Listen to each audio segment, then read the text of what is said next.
Alright, squad, so I have a fun topic to talk about today. I was thinking about getting a pet for my new house when I move in.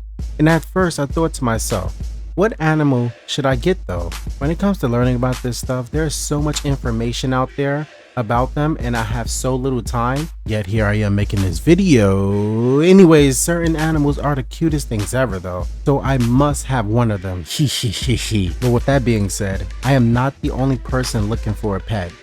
I might as well offer my expertise and advice to you, squad, okay? Now, this is not going to be a top 10 or 5 with me crafting a whole list, just going one by one of some of the pets that we humans domesticate while stating whether you should or should not have them. And then I will conclude what I consider to be the greatest animal to be your pet. For me, I often get very picky, but I know exactly what it is that I want though. First of all, I hate things that move too fast or too slow. Period. That seems a bit vague, but it's not. Anything that moves too fast, you can place a lot of animals in there. For example, rabbits. The cutest little furry balls I've seen. But I've had them before, and it was a total nightmare.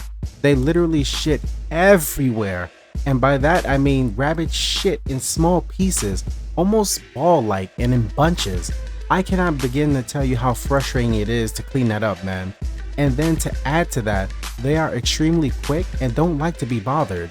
My old rabbit used to run away from me to go off hiding. So once I got done whooping some ass on 2K, I had to search for it, just to find Buddy under my bed staring at me, gazing into my soul. Then you have more exotic slow pets like spiders and snakes. Spiders I will absolutely not show here because I have arachnophobia. My community already knew this though. If I see any tarantula, my soul will immediately drop and it will be an early visit to the Almighty himself. Matter of fact, all insects really. Insects are disgusting, Brody. Guys, they don't do much but look terrifying. What is the purpose of insects? Now, of course, they do have a benefit to society, but let's be real. Which is more important, the ecosystem or my happiness? Okay then. Snakes on the other hand is just so stupid in my opinion. What the hell is the purpose for anyone owning a snake? There is no legitimate benefit to having that thing in your home, especially if you don't know the species or anything about it. That's what gets me sometimes. I'm from New York City, okay? I have seen pet snakes more times than you can imagine, and I never understand how people can carry such possibly deadly animals on their neck. Are you not afraid of being constricted? It does nothing. Can't talk, it just hiss and bite. But okay, I hope you got that anti-venom, Brody. Moving on, there are more common traditional pets such as hamsters and guinea pigs. Just make sure to feed them, okay guys? They love to eat a lot. You have turtles, which are super fun to play with around. I had turtles before. Yes, they are super slow and I hate slow moving things, but this is an exception, okay? They are so cool and can live a really long time, oftentimes outliving you. Of course, there is fish, which is almost a give me, right? Who doesn't have fish at home? There are tens of thousands of fish species, and depending on which one you get, their color schemes can look very awesome, and having that in the tank. But if we're going to be honest here, it's always to have a pet that will interact with you more. That leads me to the next, which is cats. Now, I've had cats before in my home, and don't get me wrong, they're one of the best pets to have, but to me, there are just too many issues with them. I don't have much experience dealing with cats on a personal level. Depending on the cat, they can cry way too much.